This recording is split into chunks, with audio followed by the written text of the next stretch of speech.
Welcome, welcome. They say in Ghostbusters, you never cross streams. We're ignoring Ghostbusters. We're crossing streams. Damon Bruce, Cyrus Saatsaz. It's a Wednesday, July 10th, and it's good to see you, brother. How you doing? It is great to see you.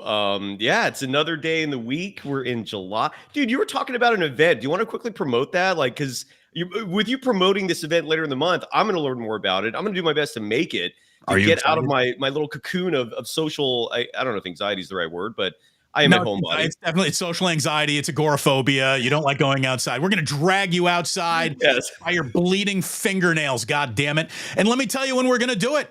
We're going to do it on Sunday, July 28th. Cyrus wants the announcement made. It's something that all Plusers have been waiting for. Let me make sure I got the right date. Yes, Sunday, July 28th. Let's call it 1 o'clock, and let's call it the Dubliner, baby, is hosting PluceMania 4, the Dubliner and West Portal. It's going down. I confirmed with Kenny and John. Cyrus, they're going to be pouring Guinness for us. We're going to have a good time. They got a hot dog cart out front. We're going to have Ike maybe drop off some sandwiches. Speaking of love, speaking of sponsors, since we're co-streaming, let me tell you, my man Ike has got a delicious sandwich waiting for you. You go to Ike. You get yourself a sandwich. I want you to use the app to either order and go get your delivery or go get it in person. Use that Ike's Rewards app to order. And oh my goodness, you're going to go ahead and start earning your way towards free, delicious sandwiches. Again, the Dubliner, PluceMania, we'll be talking about it, but the first official date is out there. PluceMania 4, the musical. It's going down on July 28th, 1 o'clock at the Dubliner. Cyrus, I hope you're going to be there. I hope to get Larry Kruger there. I hope to get our friend Guy Haberman out there. Let's get everyone. Let's make it a party, man. And first of all, I love the overlay that the Dubliner, for those watching on the YouTube stream and not listening on a podcast, Damon adding to the production element of his exploding program has an actual logo of the Dubliner. That is not an easy thing to do, by the way. Whoever's helping you with that, because you got to make I'm learning on the fly these little nuances of a production. You got to make what's called a transparent background to produce that little overlay there. That is not easy to do. Bravo. And let's hit up the Dubliner. Guinness is my favorite beer on the planet. It is just, sign me up. Yeah, let's do it. I'm in. We're co-streaming. Hit me with your sponsor. Let's do it. Let's get all the business out of the way. I got so distracted with the Guinness. Yes, I actually have a sponsor now, folks.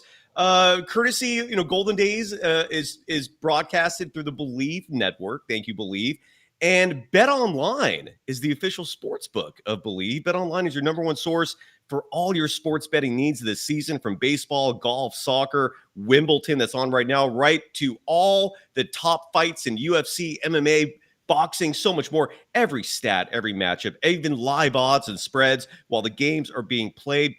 And when the game's over, head on over to our online casino and get in on a game of blackjack or poker, or unwind with one of over 150 slot games. Head to the website today to get in on the action and use the promo code BELIEVE, BLEAV, for your 50% free bet credit on your first deposit up to $250.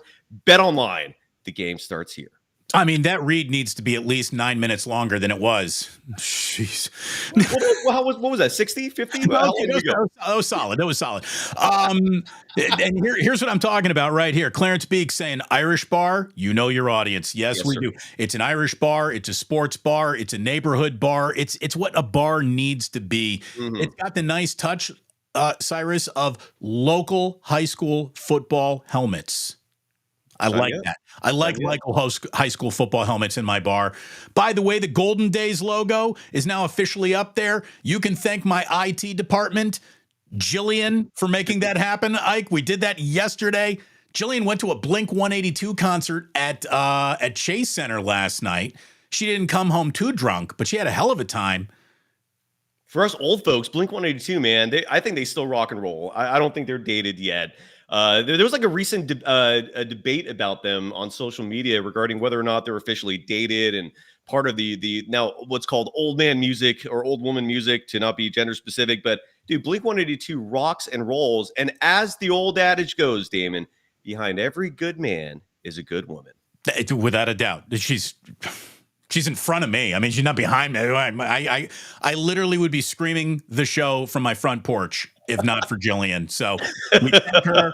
Your logo would not have made the show if not for. Should we change sides? Should we be on the side of our logos like that? I follow your lead, sir. I follow your lead. Let's do that. That way we're all properly logoed up. And Cyrus, I wanted to have you back here because it feels like a decision time for the Warriors is sort of in the cards, or the decision to remain patient might be the right way to play their cards as they're being dealt to them right here. Let's start with Lauri Markkanen, who we all know is the big prize that is out there and has got the attention of the Golden State Warriors. The Kings swung hard for Lauri Markkanen, and then when they found out that the Jazz really weren't going to sit at that table and talk with them, they quickly pivoted to DeMar DeRozan. And you know what? I like DeMar DeRozan. I like that for the Kings. I like him too. Good for them. The 27-year-old from Finland, though, is an ascending player. I got to tell you, former Bulls, when the Bulls were awful, scare me a little, so I didn't come right to Lauri Markkanen. I had to talk myself into Lauri Markkanen. I think I have. I think I've talked myself into what you're saying is early on in all these Lauri Markkanen talks, you weren't sold on the idea of him making a difference for the Warriors. Yeah, I mean, I thought good player, good scorer, but is he going to give up as much defensively as he allows offensively? How does he fit with the Warriors? Like, by definition, any guy who's a stretch type of player should fit well with the Warriors. He also rebounds, which means he can fit with the Warriors. The thing that really brought me to Markkanen is the fact that it feels like any time a trade between the Warriors and the Utah Jazz is put on the table by people who are in the know, Jonathan Kuminga's name is not in this deal. If you can get this deal done without including Kuminga, I'm doing the deal. Easily. Like, not even up for debate. I mean, there's some people who will happily, in a quote-unquote Texas second, I still don't know what that means, will make this trade with Kuminga. It's a second in a cowboy hat, I guess. I don't know what that. You got spurs on that second. But look, Lauri Markkanen. First of all, so I did a little breakdown on him yesterday with our mutual buddy Larry Kruger, and one of the issues with Lauri Markkanen, I don't know if it's an issue, but the track record says so, is durability. Like, his rookie year, I think he played 65 games, something like that, and but that was his rookie season. 55 games last year. It's not 55 last year, so he misses time. Like you said, defensively a bit of a liability, but the fact that he's 7 feet, the fact that he stretches the floor, and here's the thing, and you and I are going to get into this from a I love logic and reasoning. Like, a part of me, I feel like should have gone into the law and I should have gone to law school, but I love sports too much. But deductively speaking, when it comes to actually narrowing down the facts into what we can conclude, where's my lawyer? Is a likely outcome. I think this Lauri Markkanen thing is going to happen. I think that Jonathan Kuminga is not going to be included. I originally thought that he was. Now I really have hope that he doesn't have to be included. I think this is going to happen, Damon. I really do, and when it happens, it's time for a party. Like, if it happens before the Dubliner, we might as well call that the Lauri Markkanen party, because if the Warriors can pull this trade off, and it's looking like they can, and I'm going to get in, and you and I can get into the details in just a moment. But dude, we're going to have a party on July 28th. Is that the date? I apologize if I got the date wrong. July 28th, 1 o'clock at the Dubliner in West Portal, baby. That will hopefully be the Lauri Markkanen party. And I am encouraged that move will set the Warriors up for the next 5 years. Here's the other part of it is, Lauri Markkanen staying with the Jazz makes no sense. Danny Ainge is a forward-thinking individual. The dude he is the epitome of a GM, where he's a chess-minded person, not checkers. He likes plotting moves, 2-3 steps ahead. He likes assets more than he likes players. Yes, he does. And and Damon, introduced to the world the adage you coined yourself when it comes to Cooper Flag. So it's if NFL teams, when Andrew Luck was declared the greatest prospect ever, it was suck for luck. This is going to be capture the flag. I'm not surprised to see that Zach LaVine and the Chicago Bulls all of a sudden were like, yeah, we'll put some picks in if anyone wants to come and get Zach LaVine. There and that is a Damon Bruce line, by the way. Capture the flag. That is going to be a thing this year. You're going to have 7, 8, 9, 10 teams all playing catch the flag, and Utah is going to be right at the front of that parade. And let me tell you, man, keeping Lauri Markkanen makes no sense if you're trying to capture the flag. It's not. And the fact that he's going to be 28, I mean, again, think of someone like Danny Ainge, who's forward thinking, right? Again, he's always looking ahead to 2-3 years. 2-3 years from now, Lauri Markkanen is 30. All right. In Danny Ainge's mind, that is ancient, man. That is an old person. So he's thinking capture the flag.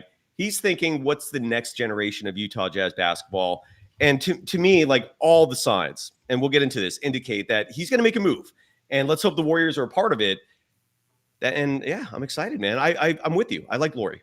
So you go to the front of the line if you pay to talk. My Rhino with a super chat saying, I still don't understand why the Jazz would trade him. Why wouldn't they build with him?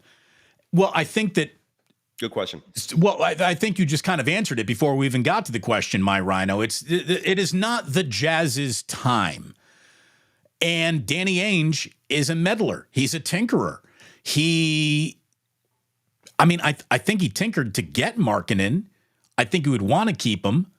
But at the same time, who stays with the Jazz? Well, and just to add to that, Damon, like they've had Lauri Markkanen for the last 2 years, and they haven't even been a play-in team. Right. So it's not like Lauri Markkanen on a roster guarantees a playoff berth, guarantees. We've already seen for 2 years a sample size of an individual who can put up phenomenal numbers, who looks good on the court, who's clearly taken his game to the next level after the stint with the Bulls.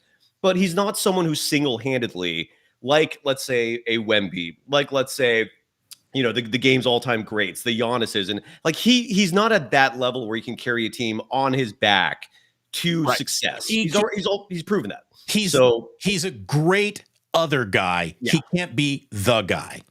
And obviously with the Warriors, we all know who the guy is. His name's Steph. And then Draymond Green has to play more of an important role of being the guy that matters once again, and we'll get to all that. But look, Markkanen, he's 27 years old. There is no doubt he is still ascending as a player. Now, last year in Utah, he was 23, 8-2. The year before that, when he was named to his first All-Star appearance, when he won the Most Improved Player in the League award, he was 25-9. I mean, that's significant. You get 25-9 over the course of that as your season average. You had a hell of a year. His career average is 18-7. So, yeah. I mean, he finds a way to be productive on bad teams. To have him be on a team where he's not the key of a defensive game plan could open him up a little bit more. There is no Lauri Markkanen defensive highlight reel to be found anywhere. It's really not what he does, but he's a rebounder, and any good, defensive possession ends with a rebound. And what's still, I still don't know how they did it, Cyrus. The Warriors were the number one rebounding team in the NBA. Like, how they did it? Well, Damon, I'm glad you brought that up because Steve Kerr addressed that, and Steve Kerr admitted that the team's pursuit of being the number one rebounding team in the NBA also costs them in terms of transition defense. He actually said this. I wish I don't have the clip in front of me because I didn't think we talk about this, but I'm really glad you brought that up, man. And Steve Kerr has been, in a lot of ways, very forthright in terms of the mistakes he's made the last 2-3 years. I really do appreciate him being honest about his own failings in this regard. And that's one of the things. The team was the number one rebounding club in the NBA this past season. And what did that bring them? The 9 or 10 seed in the NBA in the standings, right. A failure to get into the playoffs. And Steve Kerr admitted again, like he might need to simplify this offense so that players aren't being lost in the shuffle and falling behind in terms of learning this whole read and react system that he has in place. But he admitted that there was such an emphasis on rebounding that it cost them in terms of transition defense. The team was so focused on being aggressive and expending energy for grabbing boards that it had an adverse effect on other aspects of the game. And they learned the hard way, man. You can't just like focus on that, man. There's much more to the game to rebound. It's circumstances that also brought him to that number one rebounding title. If this is a league that's not embracing the three as much as it does, the Warriors are getting killed on the glass, right? But these long careening rebounds that come out at, knee level, somewhere around the free throw line, like these guys are picking rebounds up off the court more than they're pulling them out of the air sometimes. So there's a lot of things that go in. This is one of those examples, Cyrus. Sometimes numbers lie, right? Sometimes numbers lie. The Warriors They might have been the number one rebounding team in the NBA, but they weren't the best rebounding team in the NBA. And sometimes stats just don't tell the whole story. You know, it's like you said, Lauri Markkanen, 23-8, 25-9, but the Jazz were, they're a lottery team despite that. So, stats tell and the NBA, I feel like, and this varies on sport, depending on the sport, right? I feel like baseball analytics are very important, man, because it's so much of the individual performance of the play. But in basketball, it tells like this much of a story. You hear Charles Barkley routinely hate on the analytic nerds in the NBA. And I agree with them, because if you focus heavily on it, you're missing a bigger picture. Like, you don't need analytics to determine if, let's say, Cooper Flagg is going to be a great player. I don't need to see his stats to know that. Right. I just saw him turn around and bury a jumper in Drew Holiday's eye at the age of 17. Like, whatever your numbers say he does, he also does that. So that, to me, that matters. We'll talk about Cooper Flagg in a little bit too. Absolutely. And if you don't, do you want to like list to you the 2-3 reasons that I've come to that leads me to believe that the Warriors are almost certain, they're almost certainly, I'm like 99% certain there's another big move coming. Whether or not that's Lauri Markkanen is another question. I do think it's going to be Lauri, but do you want me to give you the 2-3 reasons, and you can tell me whether or not I am in fact being reasonable, or if maybe I'm just high on Warriors crack? Do you want to get into it real fast? Do it. All right. So number one, what we know for certain, okay, as fact, is that the Warriors do want to make a big trade. They tried to get Paul George. The Clippers balked. They didn't want to bring money back. They didn't want to become a second apron team, which is what they would have been if they had agreed to that trade. And for all the rhetoric that the Warriors are toxic, that no other team wants to make a deal with them, that is malarkey, as the president loves to say. I started to make this political. That went too far there. But the word malarkey should not be political. It's a great word to be used more. At all. But malarkey is a great word. So with that said, that's not true. The Clippers just didn't want to bring money back, and they would have had to do so if they made that trade. But we do know for certain the Warriors want to make a deal. That is a fact. So that alone tells me that the Warriors, and sorry for my dog going crazy here, but that tells me that at one point I want to see the dog. I'm not gonna. We'll do that at some point. I don't know if we'll do it today. But so I'm feeling good about that, Damon. What do you think about the fact that the Warriors already tried to make a blockbuster trade? It unfortunately failed. I don't agree with Draymond Green that the Clippers, they screwed over Paul George and the Warriors in the process. No, the Clippers just didn't want to spend money they need to spend. But the Warriors want to make a big deal. So I'm feeling good about that. What are your thoughts? So if I'm the Clippers, I'm trading Paul George the hell out of the division if I can, So I don't begrudge them their deal. I do agree with you. The Warriors are absolutely interested in making a splashy move. Is Lauri Markkanen, though? Excuse me, Lauri. It's not Lauri. It's Lauri. Is it really? It is Lauri Markkanen. Like Mike Lowry from the Bad Boys movies? Like Lauri Markkanen? It is Lauri. Are you serious? Like, that's how you really pronounce it? Like the season salt, it's Lauri. Lauri Markkanen. Thank you. He is, I call him Lauri. I will call him Lauri 30 times before the show's over. But Lauri Markkanen, if he's not. I always go to Aunt Becky because she was like the hottest chick ever in the 80s. Sorry, don't mean. I wasn't a Full House guy, but she was hot. Is Lauri Markkanen X marks the spot of the best move? Oh, great question. Of who's still out there? Yeah, I would say so. Out there right now, but we all know that temperatures in NBA franchises change quickly.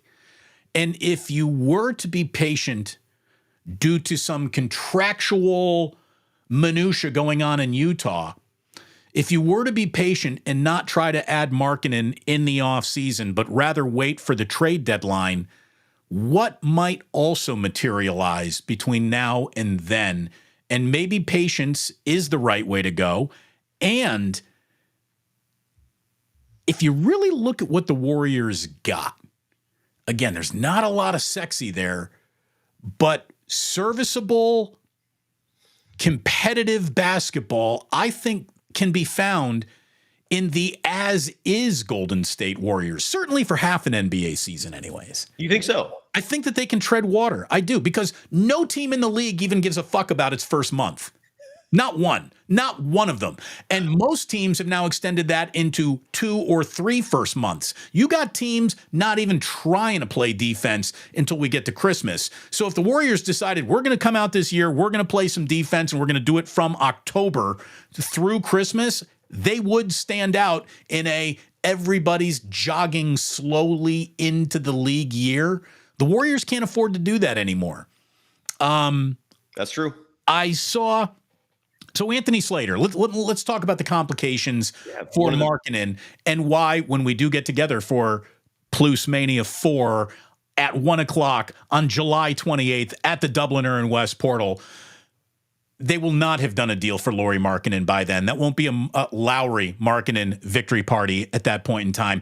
Anthony Slater, who is as good at covering his sport at any beat writer in America. I think Slater, and just to add to that, he's one of the very few that I trust, that I respect. He'll even like let people know if the opinion is not necessarily his. Like he'll throw in little things like "I'm told," right? If you ever see him include that in a tweet, you should know, okay, this isn't necessarily Slater from his sources telling you this is what the Warriors are relaying to him, and he's the messenger. I also want to add, Irish Raymond Ritter wanted printed right here, right now. So this is what Raymond Ritter wanted me to say.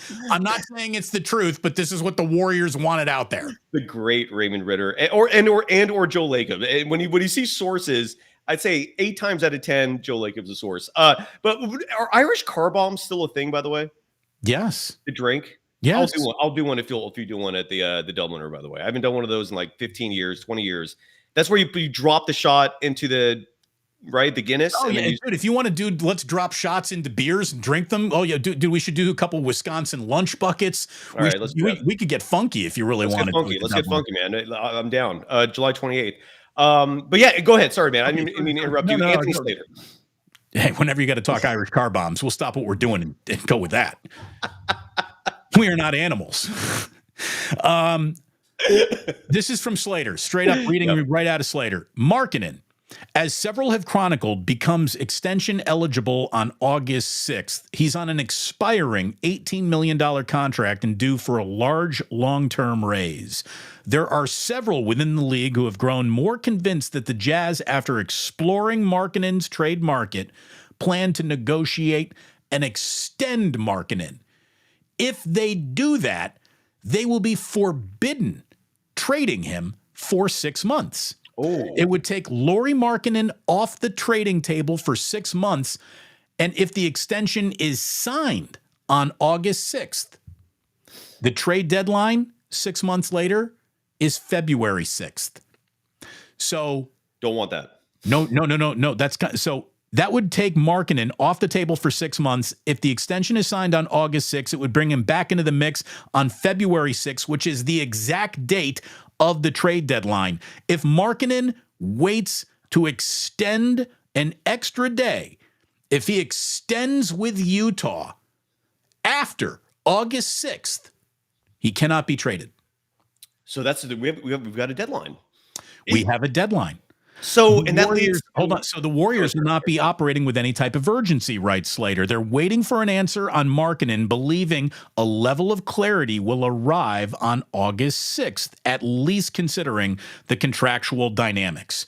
So that brings me back to the question I asked you. Are you willing to be patient for Lauri Markkanen? And while you're being patient, what might also pop up on the radar that makes you think, well, instead of Markkanen, now that guy should be the target? I am bullish on the Warriors adding Lauri Markkanen, but not to the point where I would rush to do it now. I would like that to be an option number 1 at the deadline, but to see what happens and what might materialize between now and then, I think the Warriors actually owe themselves a little bit of patience. My pushback. And it would allow them to further sort of show off the young players that then other teams might be like, oh, you know what?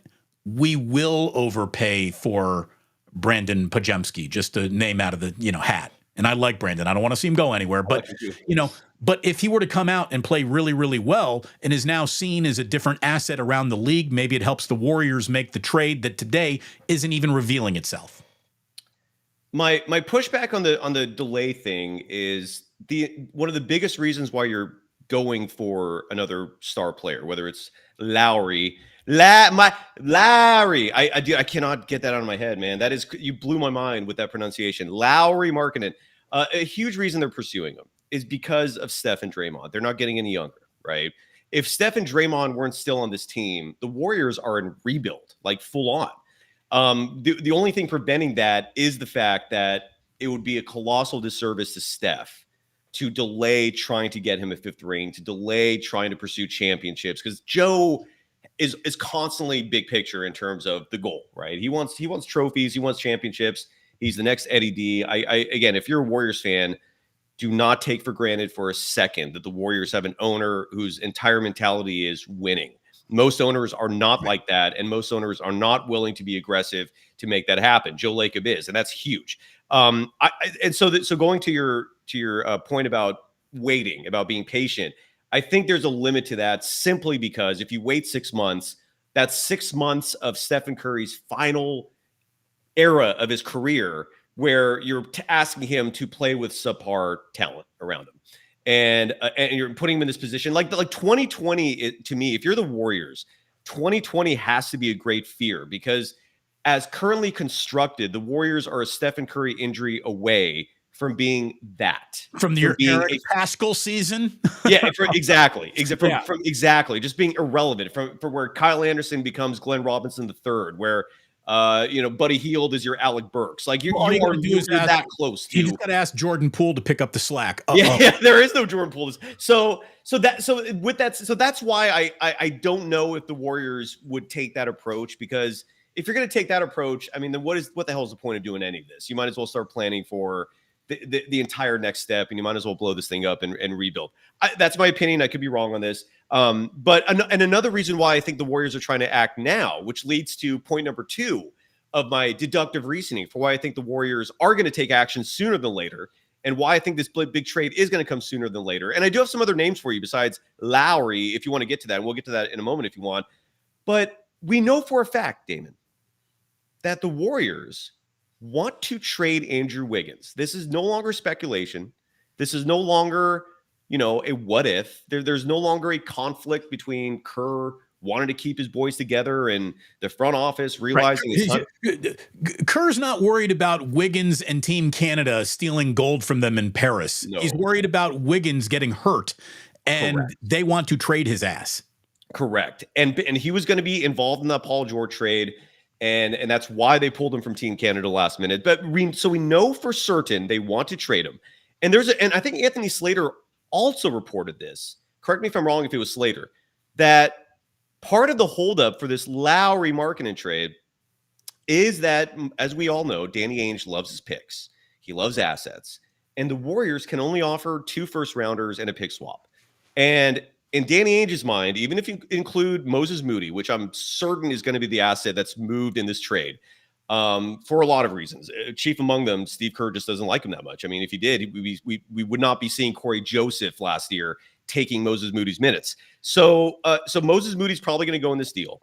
But what Slater reported, and we know that Wiggins is going to get moved, or at least the Warriors want to move him, is that Wiggins is going to be the target to get more assets back. That is currently what the objective is. Trade Wiggins, get some more assets for him, which is a challenge because who the hell wants Wiggins? And so that's what the Warriors are doing here. That's what I'm piecing together, is that the Warriors are trying to move things around to get more draft picks, because that is Danny Ainge's bread and butter. So then they can go to Danny and say, here are your 4 first-round picks. Give us Lauri. What do you think about that? I think that's right. I mean, I think that they're looking to take Wiggins and turn him into something that isn't the player that is returned, but is the vehicle that allows them to pursue the player that they're really after, which might be Markkanen. You said you're going to bring up other players. I'm guessing Brandon Ingram is going to be one of them. No, it's actually not. No, how sad is it that his value is just tanked? Like, is that weird to you? Like no one apparently wants him. That's crazy to me, but that's the reality of it. And we saw last summer, the reason why I don't bring up Brandon Ingram chiefly is Steve Kerr didn't play him on Team USA last summer. I mean, that should be all you need. First of all, who you calling chief? No, I'm just kidding. How dare you? How dare you? In these modern, politically correct times, how dare you use the word chief? I know, I'm talking to myself here, and that's shame on you, Cyrus. Slater on the as-is Warriors. Let's say that they hunker down, they're patient. Utah is going to sign him to an extension because then he would be locked in at a price which would make him more valuable to some other team in a trade. I don't know. Slater on the as-is Warriors says there isn't much business left for the Warriors to shore up this offseason. They're comfortable entering the season with their current 14-man roster, which I also think is, this is Slater knowing things because he's around the team. And I do think that the team is comfortable going into the season with its current 14-man roster. I don't think they'd be comfortable ending the season with its current 14-man roster, but entering it and seeing what the options as they present themselves are, as the league changes, as teams, consider themselves in or out. Again, that second apron is going to change the way business is done in the NBA. The second apron is so punitive, they're trying to sell the Boston Celtics. Yeah, and the Warriors, first of all, can't even get into that. They're hard capped right now at the first apron because of the sign and trade. So they can't go over 178 no matter what. They're comfortable entering the season with their current 14-man roster, a league source said, believing that they shored up the middle of their rotation with 3 value signings: DeAnthony Melton, Kyle Anderson, and Buddy Hield. So you got Steph Curry, Andrew Wiggins, Draymond Green. They're your established veteran starters with Jonathan Kuminga, Brandon Pajemski, Trace Jackson Davis, the younger players returning to a more substantial role. Then you got Looney and Gary Payton II attempting to reclaim a role. Moses Moody's trying to graduate to a level where he has a role on this team. And those are 12 legitimate rotation players. We haven't even brought up Lindy Waters III or Guy Santos. And we've yet to talk about Quentin Post, the draft pick, who Slater predicts will be on a two-way between Santa Cruz and Chase Center with his first NBA deal. So I just think that it might be right for the Warriors to be a little patient here. Yeah, and that's where you and I will. I don't know if you agree with what Slater's writing. I don't know if you're just reporting that. I don't agree with that at all. To me, like the Warriors. First of all, if you look at the roster construction, they're very light. The Warriors are definitely, as is right now, Cyrus, they're not built to be a postseason team, but it ain't the postseason yet. I think they absolutely can get by with a B-. Yeah, I don't think so. To me, this Warriors roster as constructed won't win 40 games this year. I don't think they'll even win 40 games this year. For the simple reason, if you look at the roster, they have no front court presence. I mean, Quentin Post, you mentioned, was the big splash in the draft, and it was a great pickup, but he might just be a two-way player. I mean, we know Steve Kerr and young players don't jive. He might not see minutes at all. So you're looking at this front court right now. Sorry about my dog. He's going crazy right now. We're pro dogs on the show. Pro dog. But look, the front court right now has Draymond Green. It has Kevon Looney. And it has Trace Jackson Davis. And that's it. That is so thin. And Andrew Wiggins when he's not being a total puss. Yeah, but how can you count on that? So this Warriors roster right now is so heavy on 2s and 3s and so light on 4s and 5s. And we know that in their mind, they thought this Paul George trade was going to happen. Like that in their mentality is at this point right now, we were supposed to have a third superstar alongside. I don't know if superstar is the right word for Draymond, but a third star player alongside Steph and Dre, and it didn't happen. And the way this roster is constructed, especially when you look at DeAnthony Melton, for example, they use the entire mid-level exception on him. And the only logical reasoning for that is Gary Payton II is going to get moved. Otherwise, that is a redundancy. It's way too many small players, man. 6'2", 6'3". I don't care how good you are, man. That is it. Vast size matters in basketball. Well, and look, this is why I think that we were down on the DeAnthony Melton because we were talking live when that trade went down. Yeah, that's right. And I think that both of us looked at it and go, kind of, not really. Okay, I get it. Defense, but you pair it with the Buddy Hield move after that. Now it starts to make a little bit more sense. Like they're replacing Clay in the aggregate, if I can quote Moneyball. I mean. I I like it a little bit more after the fact. I also liked it a little bit more when I watched the guy's defensive highlight reel. He is a good defender, but if he were so good, again, why would Philadelphia, a team that is very much trying to win an NBA title, say, let's move on from one of our better defenders? So he is good. He's very interesting, but he's not like, let's not pretend that Gary Payton is now on this team, the real Gary Payton. And Gary Payton has become very expendable because they also added that player Beekman from Virginia, who what a lot of people have told me is an exemplary defensive player. Like he could be a GP2 level type at some point, if not now. But GP2 has become very expendable on this roster. And again, it would shock me. It really would, man. I'm saying this with genuine belief. It would shock me if the Warriors when training camp starts in late August, early September, I would be blown away if this is the team that we see. It's so top heavy with guards. The DeAnthony Melton signing makes perfect sense if you're going to move on from Gary Payton II. Makes no sense if you're keeping GP2. Just because, look, you can only put 5 players on that court, and there's only 48 minutes in a game. Like I actually sat down and did the math in terms of how this works. And you can't fit all these players. You can't, unless you're going to go small ball again. And we've also seen this front office this offseason. I don't know if you agree with this or not. From my impression is this front office has decided to take power away from Steve Kerr in terms of personnel. Like if Steve Kerr had his way, I don't think this is the team that we'd have now. I think he was sincere in wanting Klay Thompson to stay, for example. And that would have just completely been catastrophic for this Warriors team. They would have just aged out of relevancy. So the Warriors are trying to build a roster that makes sense for the NBA and not just for Steve Kerr. And I think there's one more move coming at least. I really do, man. To me, it would be shocking if they just stayed the way it is. It would be a disservice to Steph. Wouldn't you agree with that? Like, it would not be fair to Steph, and it makes no sense to have this roster for Stephen Curry as currently constructed. It's very incomplete. That's the sense I'm getting. It is, but again, I think it's good enough to tread water for half a year, especially if Utah is going to go ahead and extend Markkanen. I mean, look at it this way. If Utah does extend Markkanen, then there you go. Your mind just got made up for you. You have no choice but to go to war with what you got, unless you're willing to pivot off of Utah and look for options elsewhere. So, again, the league is going to kind of dictate, Utah is going to kind of dictate what the Warriors look like on opening night. The team that starts on opening night, I think, will look different by the trade dedeadline. I think that is a guarantee. Do you want to hear about other names, or do you want to pivot there? Let's give me other names. All right, so we did yesterday's show, yesterday's Golden Days. We did it ended up going 3 hours. It was crazy. So we did a 3-hour show breaking down every NBA team and who's on there. And these are the players who stuck out. First of all, someone in the chat mentioned Paul Reed. Paul Reed was picked up by the Detroit Pistons, so off the waiver wire. So that's not an option for the Golden State Warriors.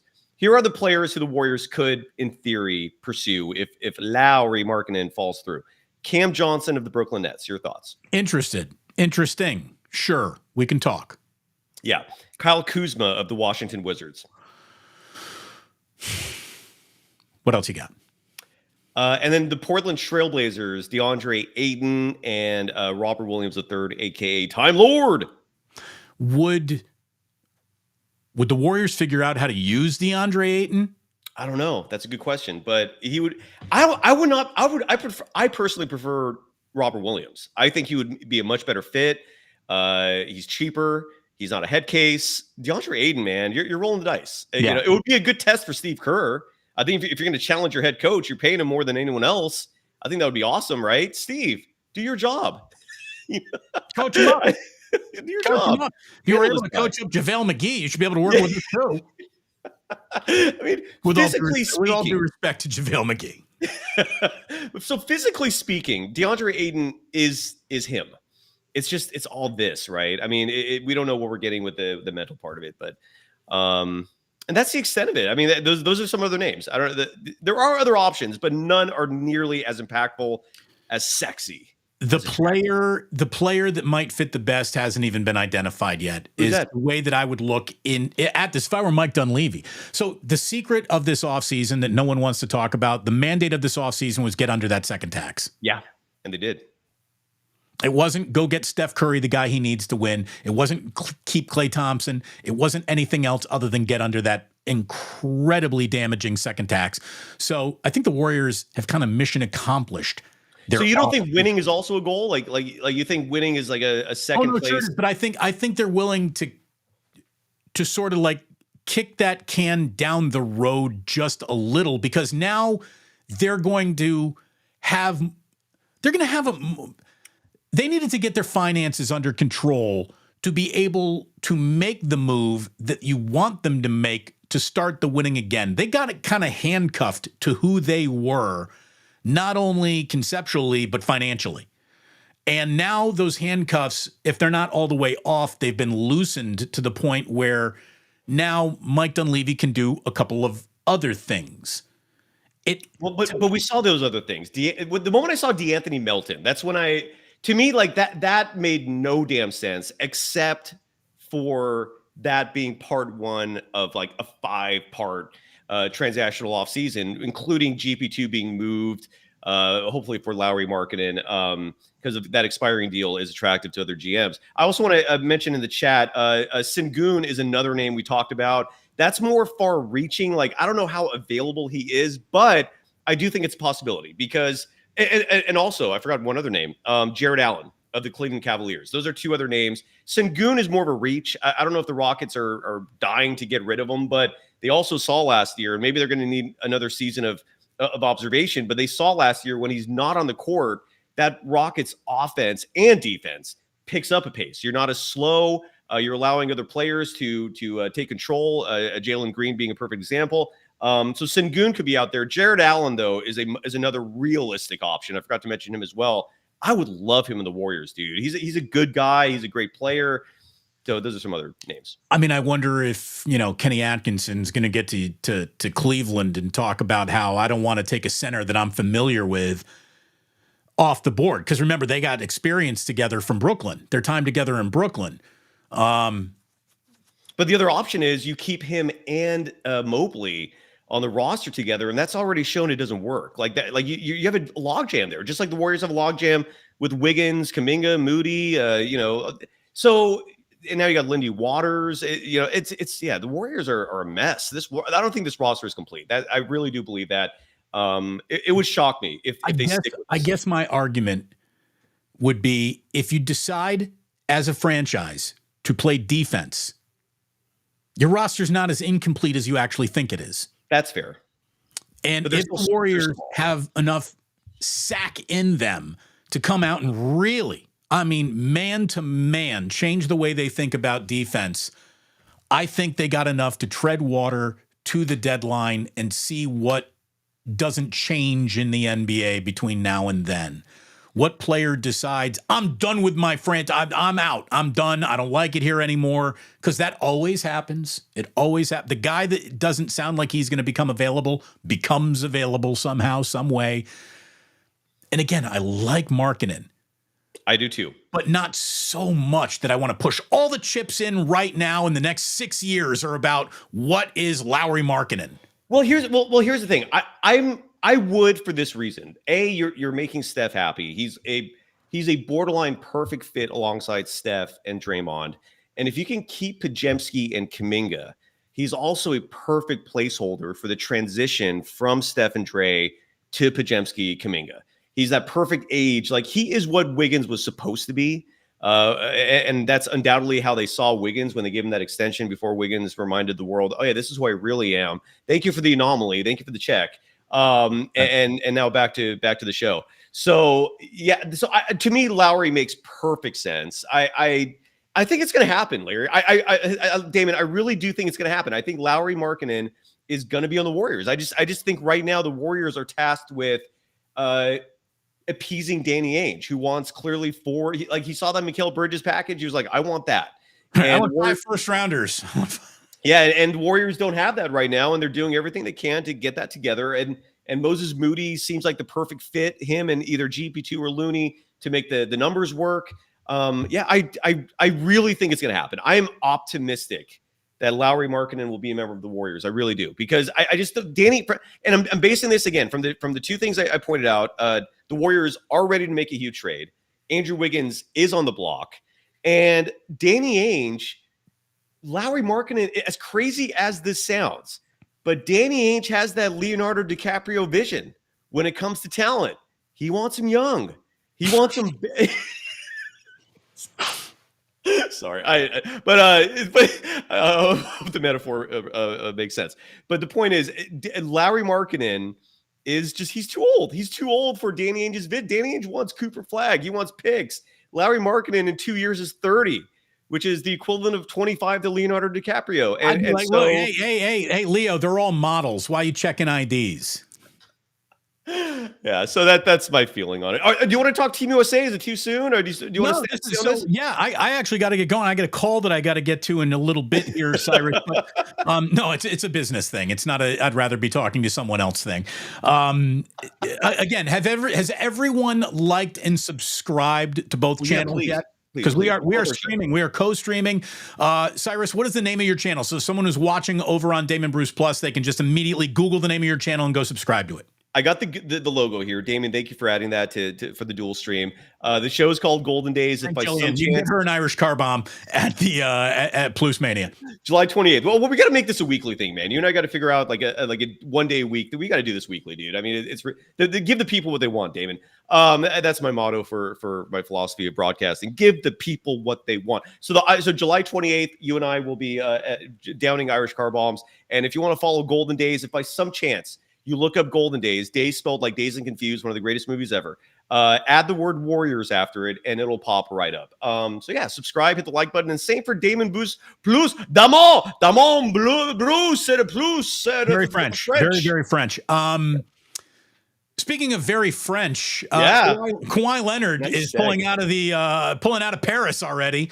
Kawhi Leonard is pulling off of Team USA. You know what I think they should do? Add Cooper Flag. Ooh, that's very Christian Cooper Flag lose his freaking Duke eligibility if he goes to the Olympics? I don't think so. No, I don't think so. I think if anything, the amateurs are welcomed, right? I mean, no, I think it'd be fine. So you're saying Derek White, replace Derek White, who's likely going to be the alternate, with Cooper Flag. I am not opposed to that. You got enough guards, you got enough ball handlers, right? I mean, you don't need more than that. Unless you're Steve Kerr. Yeah. You know what they should do? They should add Caitlin Clark. Fuck it. Just like the chicks don't want her, we'll take her. That girl strokes threes. Got good court vision. What did you see that clip, by the way, about Joel Embiid's elbow to Brandon Pajemski's head? No. Did you see Brandon Pajemski try to put the boogie on Anthony Davis for a game-winning shot, and he had his lunch eaten by Anthony Davis? No, I didn't see that either. No, I did not see that. I got to go find that. In the game that you're getting most of your Cooper Flag highlight reels that was like 78-77 at the end, and it's the final possession, and Brandon Pajemski called his own number and tried to take Anthony Davis off the dribble. And again, I love the mentality. I love the dog in that guy. If you could take Brandon Pajemski's brain and put it in, if you could take his drive, his dog, and put it in Andrew Wiggins, you'd have one of the 10 best players in the NBA. You really would. You really would. You'd have that athlete body and that mentality. Andrew Wiggins isn't trying to put it on Anthony Davis, not never. You know what I mean? Like Brandon Pajemski probably shouldn't try to put it on Anthony Davis. He did. It didn't go well, but I love the mentality that he did it with. And I also love the fact that Pajemski and Trace Jackson Davis, they're both alternates, right? Which is the scrimmage team that Team USA practices with. That experience is invaluable, man. The fact that they're battling a modern version of a dream team is fantastic for their development. And kudos. This is one of the rare moments where Steve Kerr did pull strings for a reason that will benefit the entire team. And bravo. Yeah, that's a good thing. Just want to add that. It's great. Again, I would love it if the Trace Jackson Davis highlight reel were the Cooper Flag highlight reel right now. I would have loved that. I'd be going bonkers. I'd be wearing candy striped pants on this show right now if that were happening. But Larry Wong in the chat. Oh, real fast, sorry to interrupt. I just want to address real fast before I forget again. Larry Wong in the chat keeps bringing up Bol Bol. Bol Bol got re-signed by the Suns, so he's not an option. Sorry to burst your cloud, but Bol Bol is back with the Suns for another year. Larry, knock it off. He's a friend of mine. It's okay. We're cool. Damn it, Larry. Damn it. Son of a bitch. Blake Snell is win day, Cyrus. Blake Snell's back, baby. And it's the end of the show when we start talking about Blake Snell. You are right. Let's give the audience what it wants, what it needs. We will figure out a way to make this, if not weekly, certainly very, very routine. I love working with you, Cyrus. Our friendship goes back way too long. And I look forward to actually seeing you at PluceMania on the 28th. Looking forward to it, man. At the Dubliner and West Portal. Anything else as you sign off on your own channel? What do you got coming up for the rest of the week, my friend? I'm glad you asked me that, because the next two, as crazy as this sounds, so I live in the woods and I love it. But the drawbacks to a lifestyle like this is occasionally you have moments where PG&E lets the neighborhood know you will not have power or access to your roads for an entire day. So Friday, there will be no show. I got to get out of my house and be out of here by 8 a.m. And I'm just going to go to the beach and chill with my dog. But so there might not be any more shows. I'm going to try to get a show in tomorrow, but otherwise just follow. I'm primarily on Threads and Instagram at Dog Wild. The handle is super easy. DOGWILD. Subscribe and like the program if that's not too much trouble for you folks. Otherwise, Damon, yeah, we got to figure this out, man. We got to do once a week. I think it would be a disservice not to. So let's figure that out. Speaking of power outages, so the city of Houston just got hit with a hurricane, right? It's bad. Locals, there's still like millions of people without power, and they're trying to track power coming back to the grid. Who's got power today that didn't have it yesterday, but because it's all privatized in Texas and there's no like state running it. I lived there for 2 years near Houston. So I about this. I sympathize with the people there. Yeah. The folks in Houston are using the Whataburger app. I saw that. To track who's getting power back, because the Whataburger app doesn't bring a franchise online if there's no power at that franchise. So they're literally tracking Whataburger, and I had no idea. There's like 600 Whataburgers in like a 10-mile radius. Whataburger is it's the In-N-Out of Texas. Although In-N-Out is now in Austin, or what has been for a few years. But I want to say this: I lived in a town just north of Houston. I was a professor at the University of Houston for 2 years. It's why I moved out there. I was living in this town called the Woodlands. Texas has some weird names for their towns, and that was one of them. That's one of the less weird names. But my point is, everything you think of when it comes to Texas and South Texas, especially when it comes to heat, humidity, anything you hear is understated. It is disgusting. The lifestyle in the Houston area is air conditioning 9 months out of the year, maybe even 10. And that I really sympathize with the people there that don't have power, because I don't know how they're sleeping. I don't know without AC, life is miserable. Right. It's like 100 and like you said, degrees the Whataburger thing, people are literally tracking which ones are open so they know where to go that has power. I feel for the people there, man. It sucks. And welcome to the new world where hurricanes are hitting, these places in like July, which is not the norm. But nothing to see here. Nothing's changed. Always good to see you, Cyrus. Thank you so very, very much. It was a pleasure doing a dual stream with you. Always a pleasure. And go get the dog. I want to see the dog real quick. But next show. I'll do next show. Then you know what? Then we will do another show. Just for the dog. Just for the dog. Bubba will make an appearance. All I can tell you is that we don't have many traditions around here other than to end every single show by reminding people that sports don't build character. They reveal it. And like that, they're gone.